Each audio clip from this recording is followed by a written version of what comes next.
မင်္ဂလာပါခင်ဗျာနေ့စဉ်ဘဝမှာစိတ်ရောကိုယ်ပါကျန်းမာကြခိုင်ဖို့အတွက်ကျွန်တော်လင်းသားကကြိုဆိုပါတယ်ဒီတစ်ခေါက်လေ့ကျင့်ခန်းကတော့ခါပေသားတွေလှပဖို့အတွက် Step Russian Twist လေ့ကျင့်ခန်းကိုကစားပါမယ်ဒီလေ့ကျင့်ခန်းကခန္ဓာကိုယ်ရဲ့ဟန်ချက် balance ကိုလည်း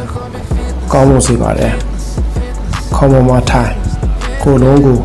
နောက်ကိုအနေနဲ့ဆိုင်ပါခြေထောက်ကိုမြောက်ထားနိုင်ရင်ပိုကောင်းပါတယ်လက်နှစ်ဖက်ကိုပညာလှည့်တဲ့အခါလက်ပဲလှည့်တာမျိုးမဟုတ်ပဲ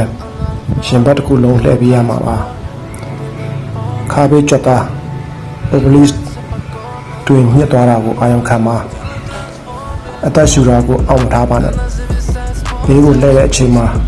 အသက်ကိုလေချုံလိုမျိုးခပ်ပြင်းပြင်းမထုတ်ပါဘဝမှာဟန်ချက်ညီဖို့လိုတယ်လို့လေ့ကျင့်ခန်းလုပ်တဲ့အခါမှာလည်း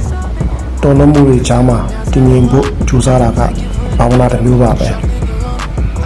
စိတ်ကိုငြိမ်အောင်ထားပြီးဆက်လုပ်ကြည့်ရအောင်ဒီမှာကျွန်တော်လည်းအခမ်းမဲ့လာရောက်ဆွေးနွေးနေတယ်လို့ trainer နဲ့စနစ်တကျကစားလုပ်သူတွေကိုလည်းကြိုးစားပါတယ်နောက်ဗီဒီယိုမှာပြန်ဆောင်ကြမယ်တော့စိတ်ရောကိုယ်ပါကျန်းမာပျော်ရွှင်ကြပါစေ